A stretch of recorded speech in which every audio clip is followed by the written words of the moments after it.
زیادہ فضول کوئی نہیں ہوتی. ہمیں اپنے آپ میں توجہ دینی چاہیے.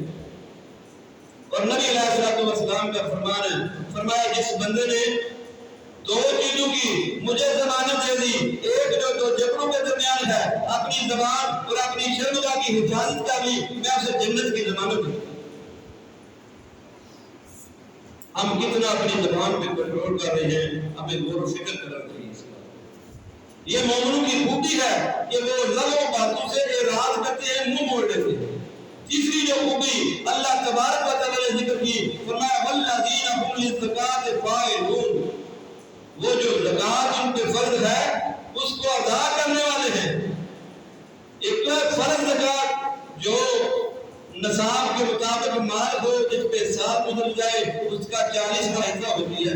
اس کے علاوہ بھی زکات صدقے کے معنی میں آتی ہے کہ وہ صدقہ کرنے والے ہیں، اللہ کے راستے میں مال کو تقسیم کرنے والے ہیں جو اللہ نے عطا کیے.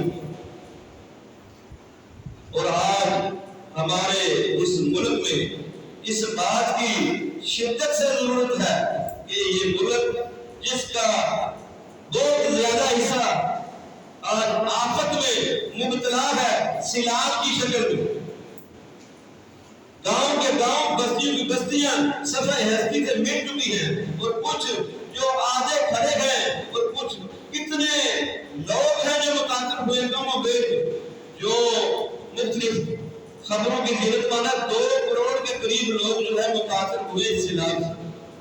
اور آج ان کو ضرورت ہے اس بات کی کہ ہم ان کے لیے اپنے اللہ کے دیے ہوئے مالوں میں سے ان کے لیے بھی حصہ نکالیں اور اللہ کے راستے میں خرچ کریں. یہ بہت بڑے اجر کا کام ہے.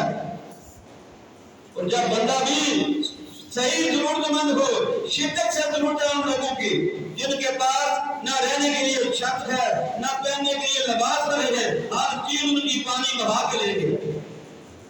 آج ہمیں چاہیے ہم ان کے لیے تعاون کریں. اس لیے جتنا ہو سکے تعاون کرنا چاہیے. اور آج وقت حکومت نے حافظ محمد سعید پر اور آپ کی جماعت پر پابندی لگائی ہوئی تھی، مگر آج خبروں کی زینت بن رہے ہیں وہ لوگ. آج سوشل میڈیا ہو، پرنٹ میڈیا ہو، ہر بندہ یہ بات کہہ رہا ہے کہ آج بھی وہ لوگ جن کو آپ نے روکا ہوا تھا، جن پہ پابندیاں لگائی گئی تھی، وہ آج بھی مختلف ناموں سے حافظ سعید کے لوگ جا کے کام کر رہے ہیں. آج بھی وہ انتھک لگاتار ان حالاتوں میں موجود ہیں اور لگاتار وہ خدمت کے کام کر رہے ہیں. اور یہاں گجرات سے بھی کافی الحمدللہ سامان لے کے ہیں. اس لیے کوشش کرنی چاہیے اللہ کی ذات مجھے اور آپ کو ہمت دے، توفیق دے کہ ہم ان کے لیے کچھ کر سکیں. کیونکہ صدقہ مصیبتوں بلاؤں کو ٹال دیتا ہے.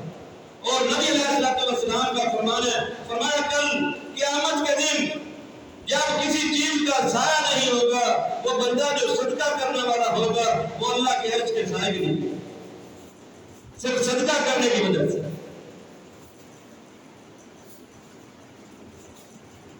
چوتھی نشانی اللہ تبارک و تعالی نے فرمائی والذین